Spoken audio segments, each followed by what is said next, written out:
does look like Joe Biden changes himself to fit in, rather than stand his intellectual ground and convince the culture around him to do the same. Someone that not too long against redefining marriage to include gay couples now invites transgender influencers like Dylan Mulvaney to the White House just for how good he knows that would look to a certain segment of his base. We saw something similar in a much more serious context when he apologized for calling the illegal immigrant who ended Laken Riley's poor life as illegal.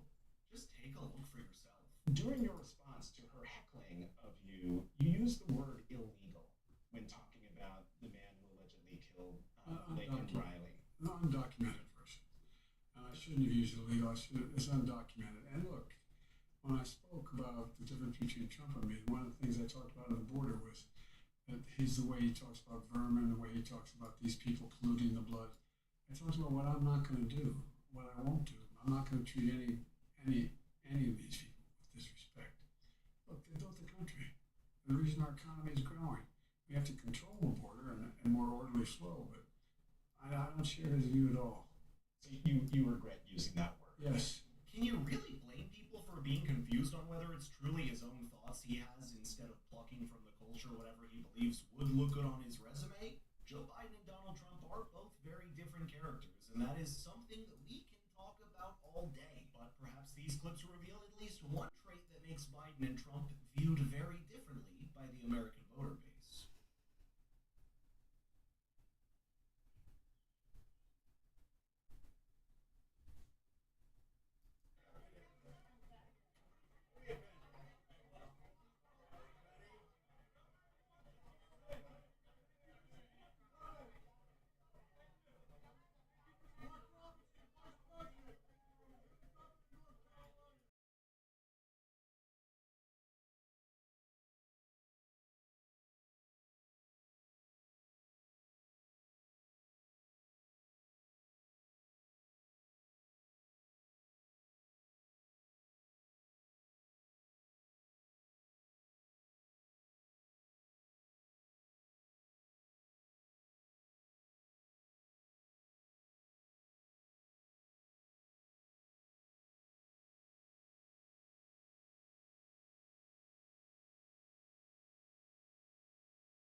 U.S. espionage law. Assange pleaded guilty from a court on the U.S. Pacific Island territory of Saipan. His release ends a 14-year legal saga in which Assange spent more than 5 years in a British high-security prison and 7 years in asylum at the Ecuadorian embassy in London, battling extradition to the United States, where he faced 18 criminal charges.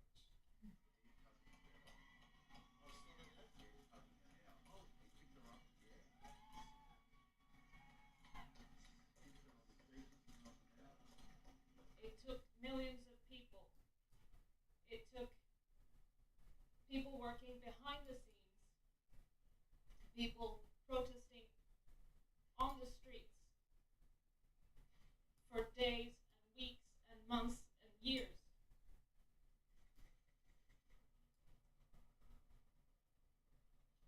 And we achieved it.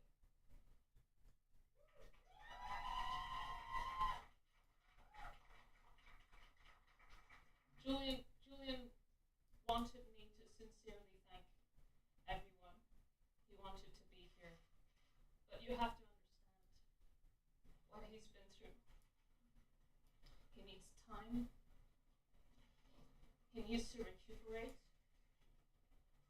And this is a process. I ask you, please, to give us space, to give us privacy, to find our place, to let our family be a family before he can speak again at a time of his choosing. It's important that journalists all around the world understand the dangerous precedent that this prosecution has set. An award-winning Australian journalist who's been nominated for the Nobel Peace Prize for these publications has spent more than 5 years in a high-security prison because of this extradition request from the United States. This is a huge win for Australia and for Australian democracy. This is a huge win for free speech. This is a huge win for Australia that our Prime Minister stood up to our ally, the United States, and demanded long-running legal process. He described it as a surreal and happy moment. He's landing here in our national capital, Canberra. That is the cherry on the top of a very, very handsome birthday cake. That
Good evening from the Health Education Campus of Case Western Reserve University and the Cleveland Clinic.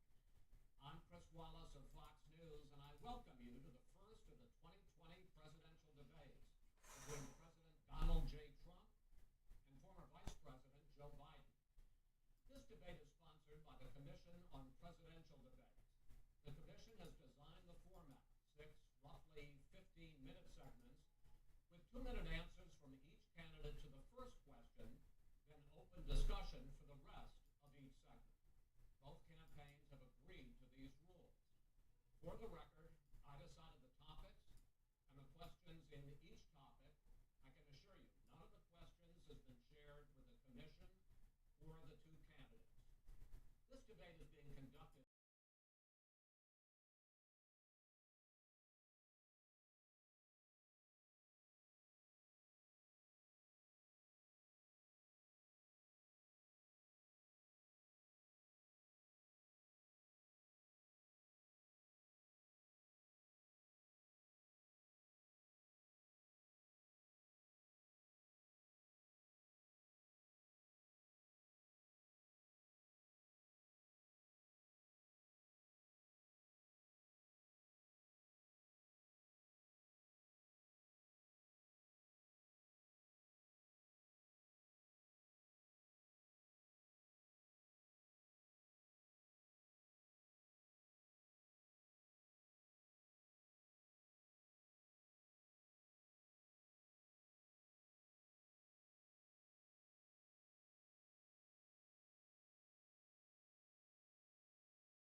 was, and by the way, the Democrats, they wouldn't even think about not doing it. If they had, the only difference is they try to do it faster. There's no way they would give it. But the problem is they didn't have the election, so they were stopped. And probably that would happen in reverse also. Definitely would happen.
Act, which will strip 20 million people from having insurance, health insurance now, if it goes into court, and the justice. And I have nothing. I'm not opposed to the justice. She seems like a very fine person, but she's written before she went on the bench, which is her right, that she thinks that the Affordable Care Act is not constitutional. The other thing that's on the court, and if it's struck down, what happens? Women's rights are fundamentally changed. Once again, a woman could be pay more money because she has a pre-existing condition of pregnancy. They were able to charge a woman more for the same exact procedure a man gets. And that ended when we, in fact, passed the Affordable Care Act. And there's 100 million people who have pre-existing conditions, and they'll be taken away as well. Those pre-existing conditions, the insurance companies are going to love this. And so it's just not appropriate to do this before this election. If he wins the election and the Senate is Democrat or Republican, then he goes forward. If not, we should wait until February. All right. There aren't 100 million people with pre-existing conditions. As far as the say is concerned, the people already had their say. Okay, Justice Ginsburg said very powerfully, very strongly, at some point, 10 years ago or so, she said a president and the Senate is elected for a period of time, but a president's elected for 4 years. We're not elected for 3 years. I'm not elected for 3 years. So we have the Senate, we have a president. It's elected to the next during election. that period of time, we have an opening. I'm not elected for 3 years. I'm elected for 4 years. And the 100 million people, Joe, the 100 million people is totally wrong. I don't know where you got that number. The bigger problem that you have is that you're going to extinguish 180 million people with their private health care that they're very happy with. That's simply not true. Well, you're certainly going to socialist. You're going to socialist medicine. We're now into, gentlemen, we're now into open discussion. Open discussion. Open discussion. Yes, I agree. Go ahead, Vice President. Number one, he knows that what I proposed. What I proposed is that we expand Obamacare and we increase it. We do not wipe any. And one of the big debates we had with 23 of my colleagues trying to win the nomination that I won were saying that Biden wanted to allow people to have private insurance still. They can. They do. They will under my proposal. It's not what you've said, But and it's not what your party has said. That is simply your party a lie. doesn't say it. Your party wants to go socialist medicine My party is and me. socialist right healthcare. now, I am and the they're going to Democratic dominate Party. you, Joe. You know that. I am the Democratic Party right now. The platform of the Not according Democratic to Party Harris. is what I, in fact, approved of. What I approved of. Now, here's the deal. The deal is that it's going to wipe out pre-existing conditions. And by the way, the 200,000 people that have died on his watch, how many of those have survived? Well, there's 7 million people that contracted COVID. What does it mean for them going forward if you strike down the Affordable Care Act? Joe, you've had 308,000 military people dying because you couldn't provide them proper health care in the military. So don't tell me I'm about happy this. to talk about And if you were here, Look, it here's wouldn't the be deal. 200, it would be 2 million people because you were very late on the draw. You Late didn't on want the me to draw. ban China. which was heavily infected. You didn't want me to ban All right, gentlemen, Europe, which no, was heavily Mr. President, You would have been Mr. much President, later, Joe. Mr. President, much later. Mr. President. You're talking about 2 million people. Mr. not gonna be able to President, as shut a him up. moderator, we are going to talk about COVID in the next segment, but go ahead. Let me finish. The point is that the president also is opposed to Roe v. Wade. That's on the ballot as well in the court. And so that's also at stake right now. And so the election is already You don't know it's on the begun. ballot. Why is it on the ballot? Because Why is it you on the said ballot? It's not you're- on the ballot. It's on the ballot in the I court. don't think so. In the court. Well, There's nothing happening there. Donald, would you And you just be don't quiet know for a her minute? view on Roe v. Wade. You I don't don't know know. her view. Well, all right, let's talk. We got a lot to unpack here, gentlemen. We got a lot of time. So, on health care, and then we'll come back to Roe v. Wade. All right. Mr. President, the Supreme Court will hear a case a week after the election in which the Trump administration, along with 18 state attorneys general, are seeking to overturn That's right. Obamacare, to end Obamacare. You have spent the last... Because they want to give good health care. If I may ask my question, sir. Good health care. Over the last 4 years, you have promised to repeal and replace Obamacare, but you have never in these 4 years come up with a plan, a comprehensive plan Yes, to I have. replace Obamacare. Of course I have. Well, I got rid of the individual mandate. I'm going to give you an Excuse opportunity. me. I got rid of the individual mandate, which was a That is big not a chunk of comprehensive Obamacare. plan. That is absolutely a big thing. That was the I worst part of didn't ask, Obamacare. sir. Chris, You're that was the debating him, worst not part me. of Obamacare. Let me ask my Well, question. I'll ask Joe. The individual mandate was the most unpopular aspect of Mr. Obamacare. I President, got rid of it. I'd like and you we to, will protect Mr. people President, with I'm the pre-existing moderator of this conditions. debate, and I would like you to let me ask my question, and then you can answer your ahead. question. You, in the course of these 4 years, have never come up with a comprehensive plan to replace Obamacare, and just this last Thursday, you signed a largely symbolic executive order to protect people with pre-existing conditions 5 days before this debate. So my question, sir, is what is the Trump health care plan? Fine. Well, first of all, I guess I'm debating you, not him, but that's okay. I'm not surprised. Let me just tell you something, that there's nothing symbolic. I'm cutting drug prices. I'm going with favored nations, which no president has the courage to do because you're going against Big Pharma. Drug prices will be coming down 80 or 90%. You could have done it during your 47-year period in government. You didn't do it. Nobody's done it. So we're cutting health care. What about All of the pre-existing things that conditions? we've done, He has not cut insulin. health I give care. you an example. Insulin. It was destroying families, destroying people. The cost. I'm getting it for so cheap. It's like water. You want to know the truth? So cheap. Take a look at all of the drugs what we're doing, prescription drug prices. We're going to allow our governors now to go to other countries to buy drugs because When in they fact- pay just a tiny fraction. As I say, of this what is we do. open discussion. No, Let but me this ask is you about, big. this This you'll be is happy, big stuff. sir. You'll be happy. I'm about to pick up on one of your points to ask the vice president, which is he points out that you would like to add a public option to Obamacare, and Yes. the argument that he makes and other Republicans make is that that is going to end private insurance. It is and not. well, if I can sorry. ask you the question, it will Not what end. your party says, by the way. It will end private insurance and create a government takeover of health care. It does not. It's only for those people who are so poor they qualify for Medicaid. They can get that free in most states, except governors who want to deny people who are poor Medicaid. Anyone who qualifies for Medicare would, Medicaid would automatically be enrolled in the public option. The vast majority of the American people would still not be in that option, number one. Joe, you Number agreed two. with Bernie Sanders, who's far left, on the manifesto, Well, we you- call it. well, And that manifest- gives you socialized medicine. Look, hey, Are you saying I'm not you going to didn't listen agree? to him. The fact of the matter is, I beat Bernie Sanders. Not by much. I beat him a whole hell of a lot. I'm Not by here much. standing facing you, old buddy. Pocahontas would have left Well, 2 days I tell early. you, You would have lost every primary. All he knows how to on do Super is hurt. Tuesday. You got Look, very lucky. here's the deal. I got very lucky. I'm going to get very lucky tonight as well. And tonight I'm going to With make what? sure, because With what? here's the deal. Here's the deal. The fact is that everything he's saying so far is simply a lie. I'm not here to call out his lies. Everybody knows he's a liar. But you I just agree. want to Hey, make sure. Joe, you're the liar. I want to make sure. Graduated last in your class, not first in your class.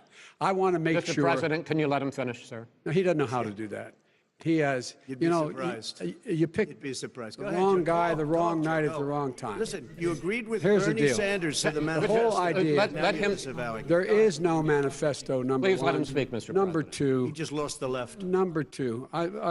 You just lost the left.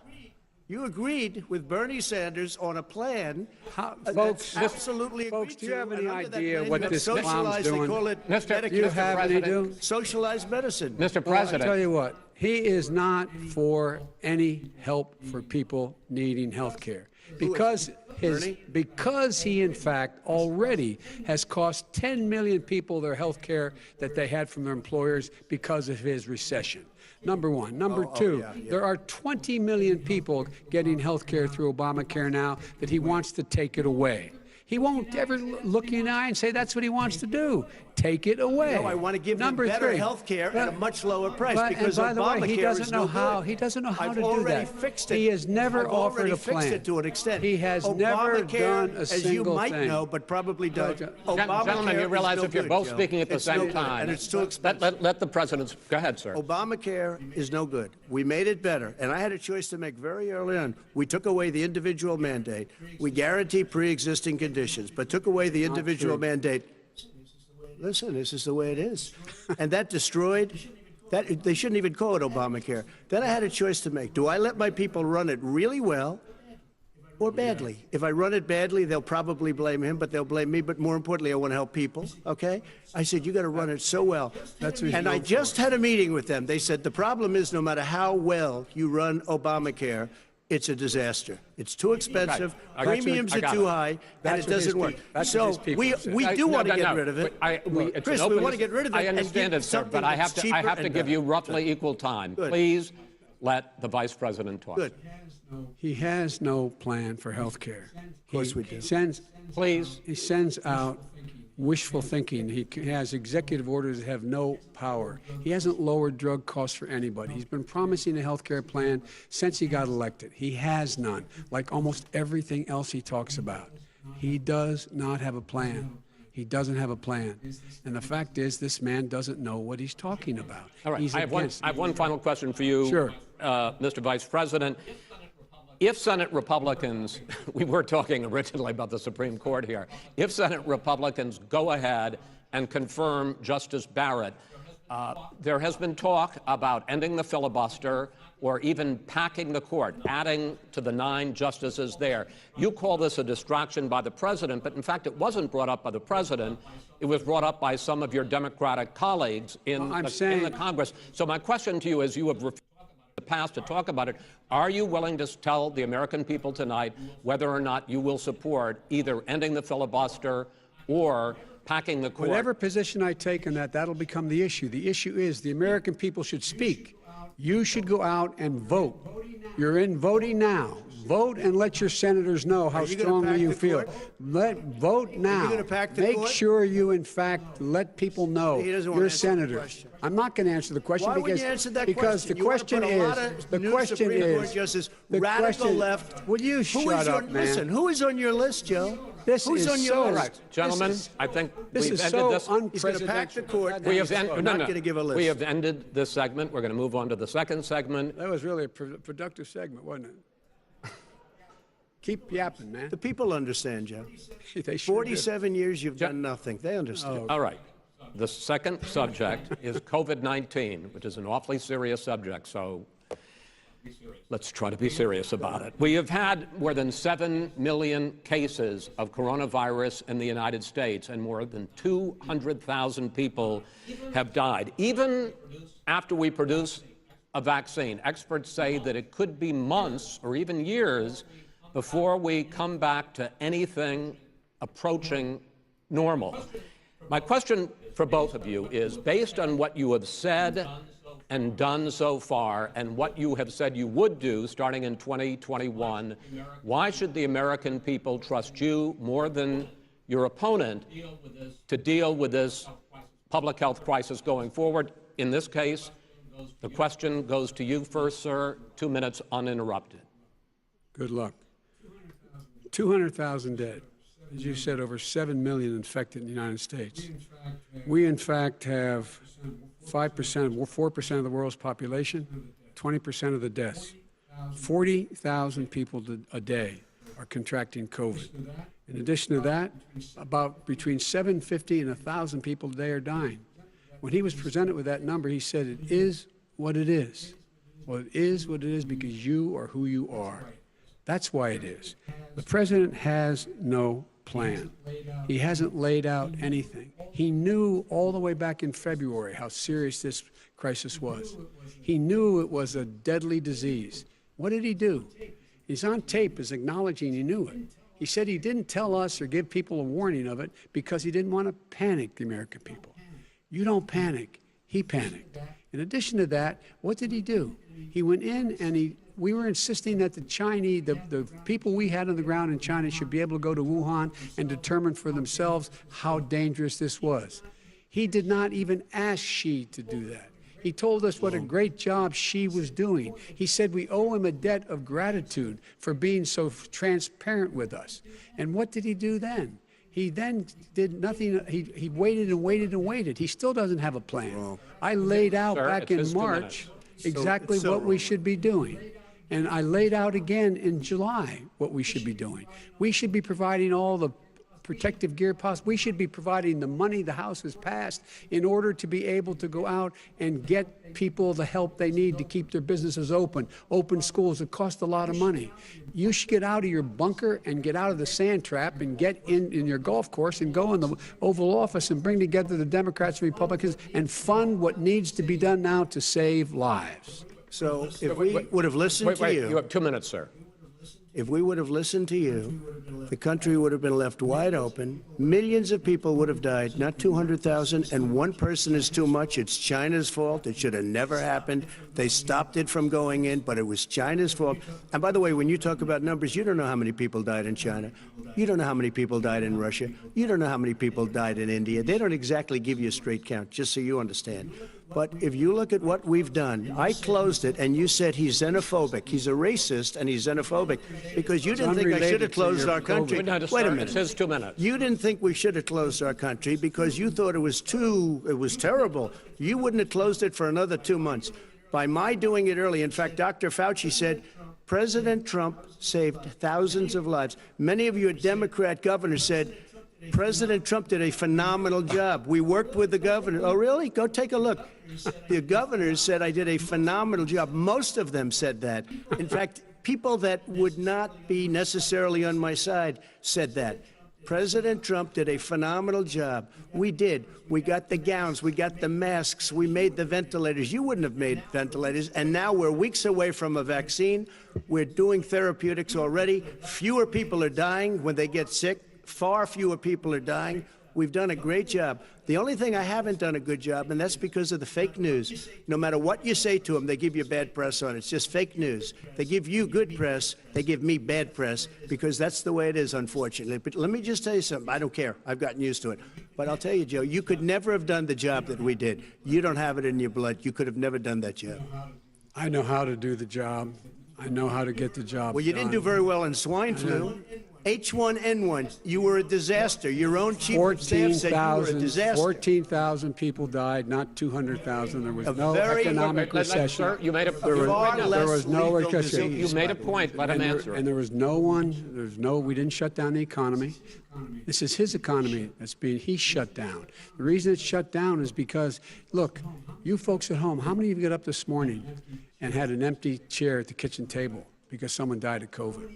How many of you were in a situation where you lost your mom or dad and you couldn't even speak to them? You had a nurse holding a phone up so you could, in fact, say goodbye. You would have lost far more people.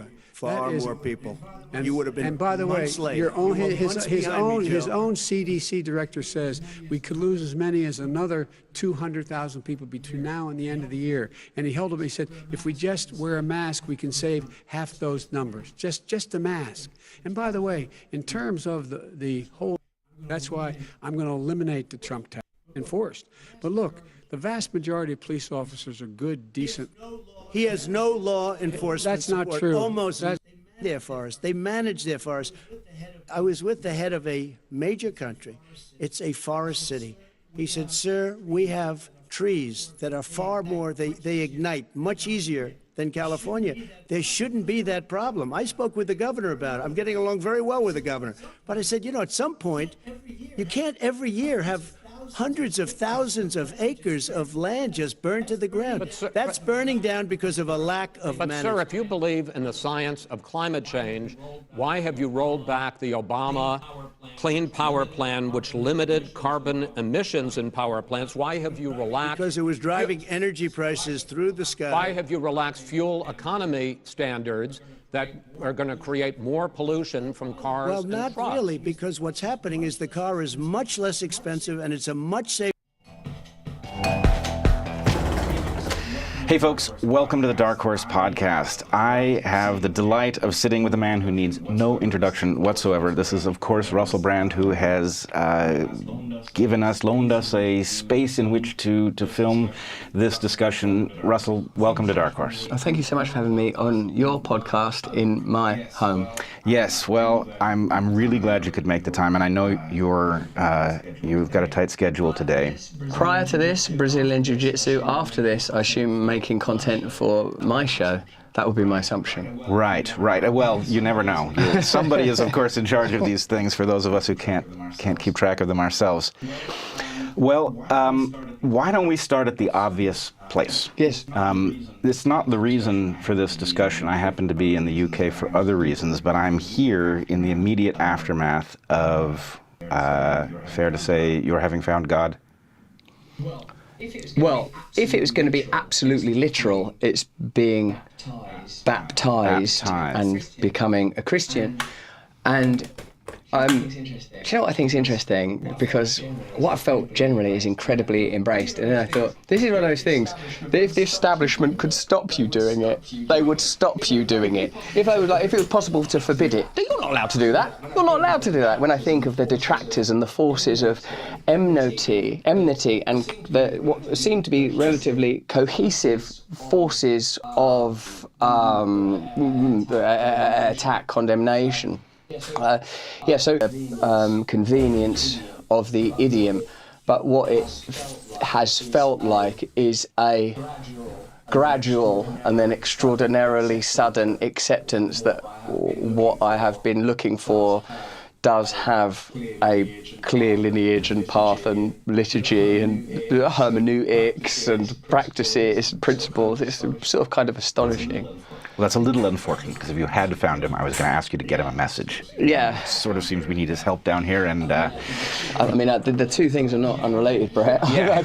I think petitioning at this point and intercession are vital components of faith.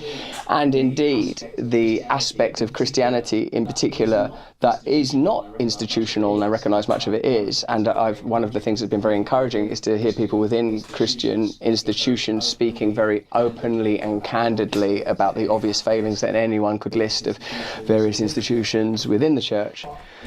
But what's been radically appealing to me has been that you and I, last time we spoke, in the end we end up circling a dialectic around rebellion and revolution and the inability of our current systems of governance to deliver the changes that are required, whether that's from a health perspective, a military, industrial, geopolitical perspective.